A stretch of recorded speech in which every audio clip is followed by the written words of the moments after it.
Hi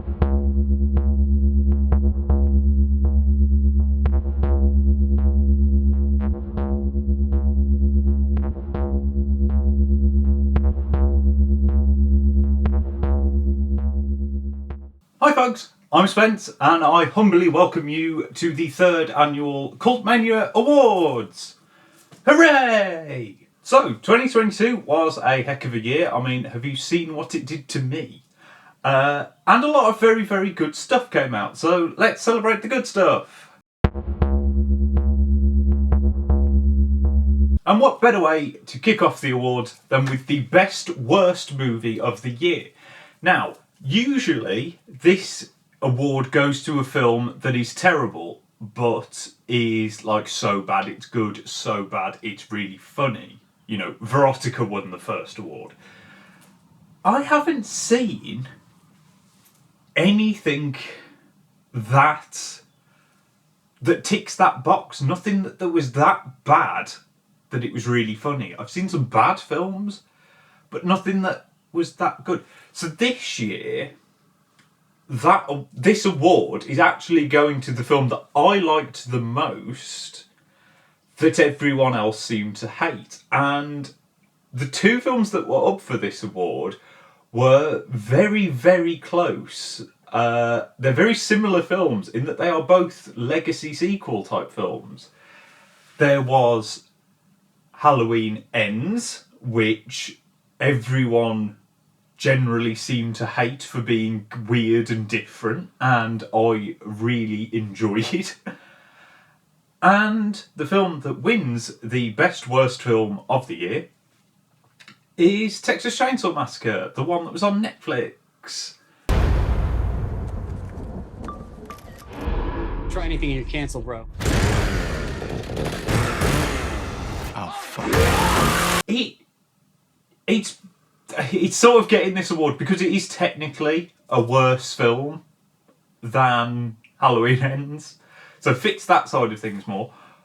But I just really liked it. I just enjoyed the sort of carnage of it. I thought the music was really good. It was just chaotic, gory fun. I mean, you know, the bus sequence was very cool. It clocked along. It had some very, very good deaths. So, yeah, I thought it got treated really unfairly, given the fact that so many of the Texas Chainsaw films are fucking atrocious.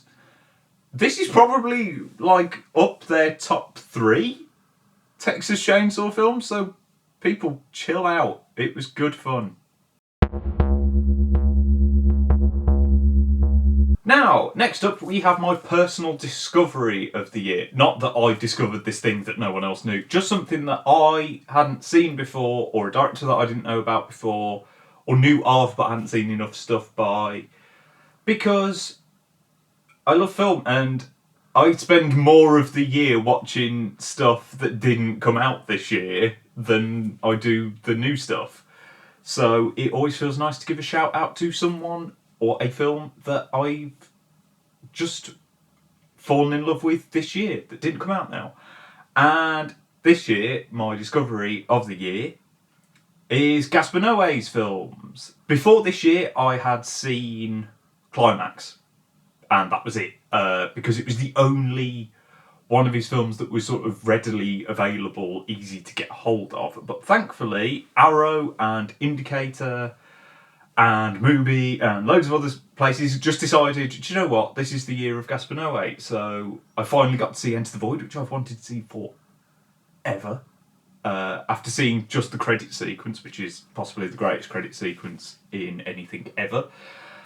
I watched Irreversible twice in 1 week, which is a punishing thing to do. Don't do it to yourself. And that's possibly one of the best films I've ever seen. Vortex, his latest film, absolutely amazing and heartbreaking. The guy's just a genius. The only films I've not seen yet are Carney and I Stand Alone, which I don't even know if we'll ever get a release of. I really hope so. If anyone who has the rights to those is watching, get them out, please. So yeah, just everything about Gaspar Noé's style, it just works, and I've been excited to see everything. Even something like Lux Eterna, which is like 50 minutes and just a weird experiment short film thing, really, that got a Blu-ray release, and I paid for it, and it's brilliant. I've watched it more than once this year. So yeah, it's definitely gone up in like favourite directors list. The what the fuck moment of the year. This is always a fun one, and there was actually a lot. This is probably the most hotly contested award this year, so I am going to give some shout outs to some extra films, because this would be really hard. This was really, really hard to pick. I mean, I only just saw Barbarian, and that's got multiple what the fuck moments, and also one of probably the most unsettlingly tense, weird opening 30 minutes I can remember in a very, very long time. X was filled with strange what the fuck moments, including some that were a bit like, anyone who's seen the film knows the bit that I think most people would say, but has lots of amazing moments. I can't comment on Pearl because we're still waiting over here, because everyone hates the UK, so we don't get to see it till March. Not happy. VHS 99 gave us the entire Ozzy's Dungeon sequence, which was just one of... It might actually be the most insane VHS segment that we've had so far. Probably the most insane anthology segment that we've seen in a long, long, long time, because it just did everything. It was funny, it was scary, it was gruesome, it was everything. But the award for what the fuck moment of the year has to go to the sadness, and most notably the subway sequence.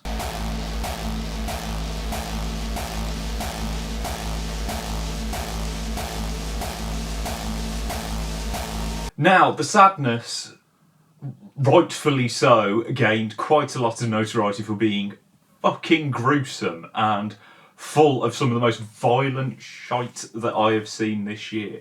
And somehow managed to do so and feel like a film that was so bad taste, and yet only had one moment in which I actually thought it went a little bit too far. Eyeball sequence, if anyone, you know the bit I mean, if you've seen it.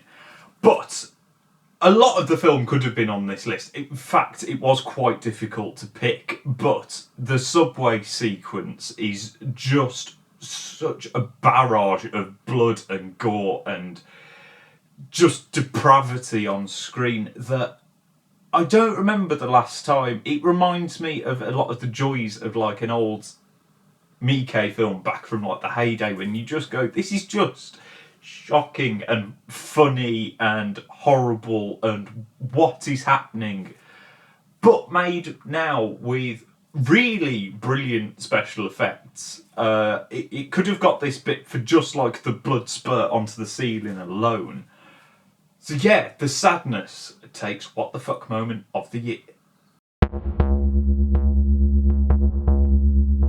Score of the year. This is quite a strange one for me, because this nearly always goes to an electronic score, usually something synthy or a bit out there.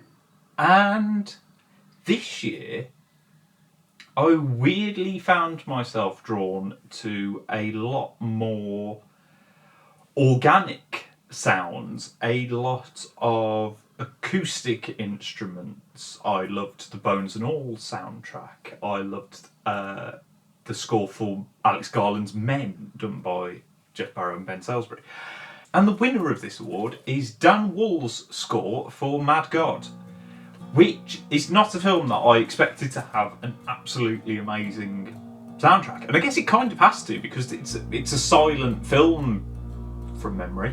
But it's this sort of very weird, Discord mix of, there is some sort of synth elements, but there's a lot of Western influences, a lot of twangy acoustic guitars, and it just builds a really, really fantastic atmosphere.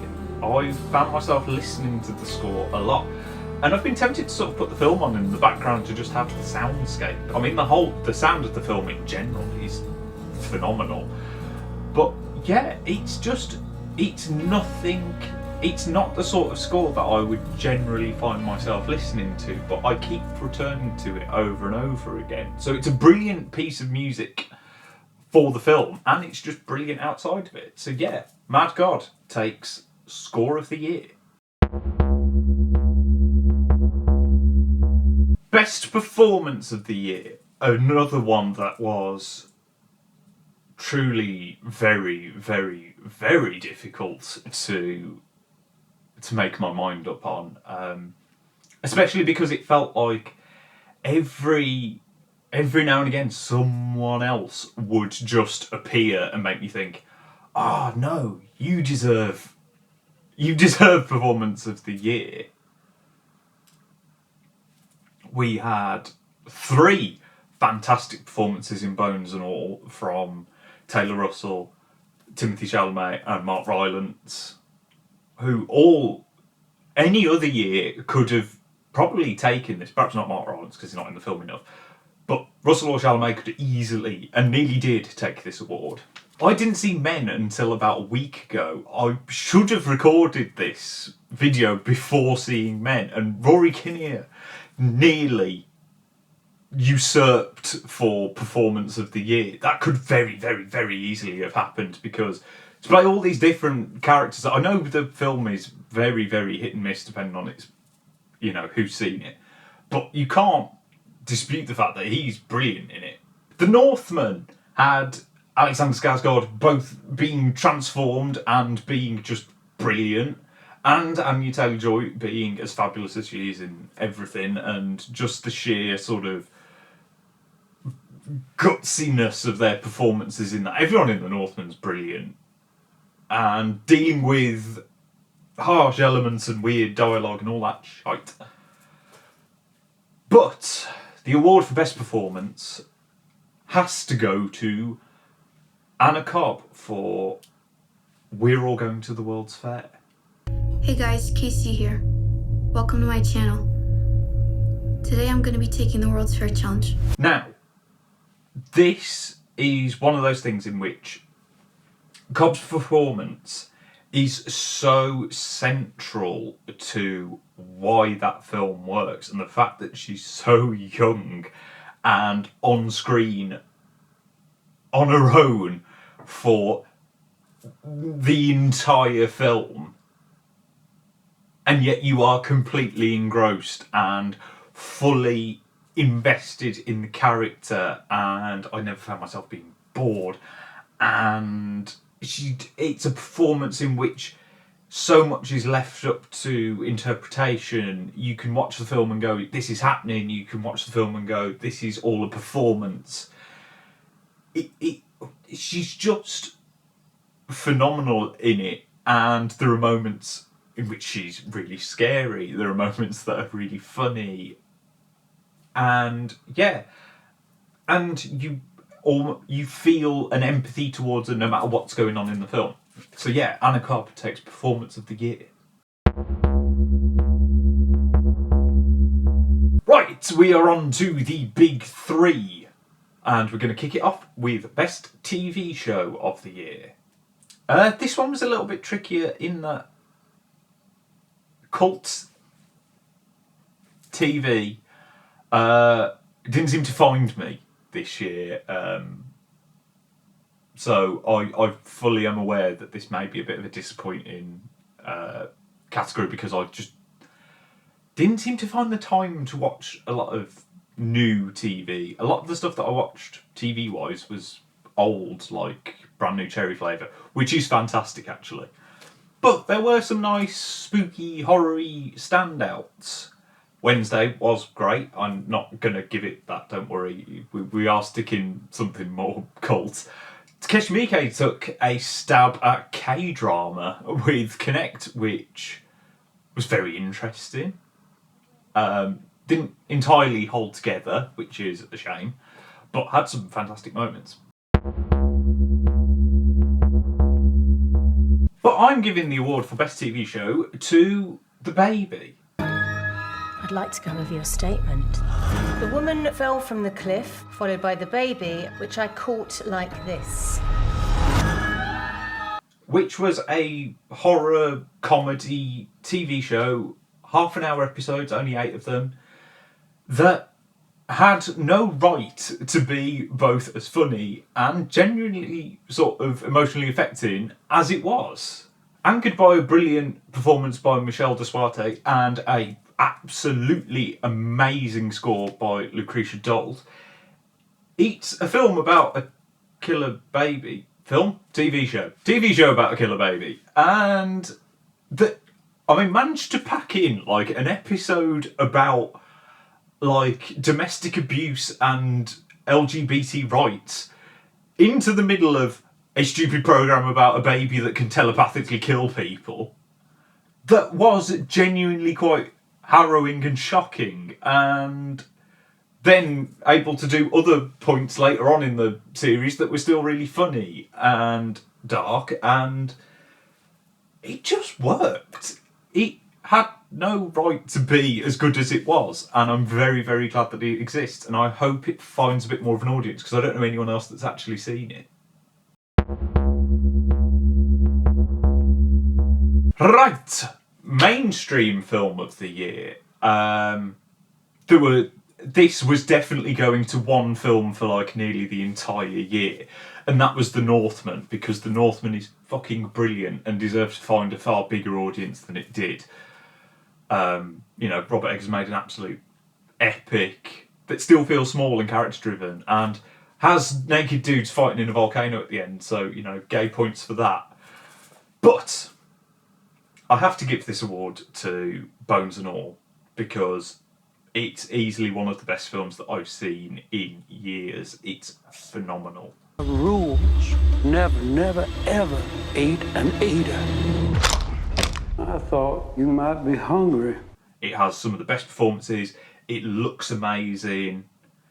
It's got an amazing soundtrack. It's one of those things that it was so close to winning a bunch of the other awards, but I kind of felt like it had to, because I knew it was going to win mainstream film of the... It's not even that mainstream, but it's bigger than... It's too big to be a cult film, even though I think it's going to find a cult following as opposed to.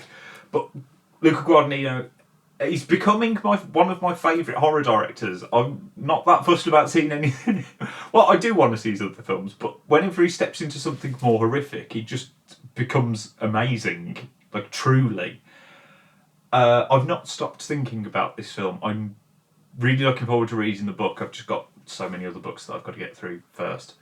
But I just cannot wait to see it again. I genuinely nearly went back to the cinema the day after. I've never seen a film twice in the cinema, and it was one of those films that really, really nearly made me do it. So yeah, Bones and All is the best mainstream film of the year. Also, it was on the freaking worst films of the year list. Was it Variety? Absolute pricks. And we come to Cult Film of the Year, and this did already get a mention. I'm not going to beat around the bush. It's We're All Going to the World's Fair, which I know America got like the year before, but we didn't get it until January, and it sat at Cult Film of the Year since I saw it and not been replaced. I can feel the forces of the fair pulling you in closer. I see you there, even if you won't show your face. It's one of those films that's just wormed its way into my brain. I've not really stopped thinking about it. And I think,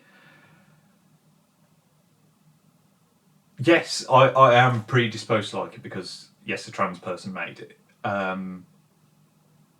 But it's a film that feels like it is about transness, but also anyone who's around my age and grew up with the internet and grew up with weird shite that would happen, weird trends. Anyone who got their pants terrified by like the Scary Maze or anything, or used to read creepypastas and then give themselves nightmares, will sort of enjoy the aspects of it. I didn't even mention the Alex G score back when I was doing Score of the Year. That's phenomenal as well. It's just got so many elements, and it is all anchored by Anna Cobb being just amazing in it. And it's, like I said, it's got that thing of you can watch it multiple times because you go, is this real? Is this not? It's a nice little litmus test.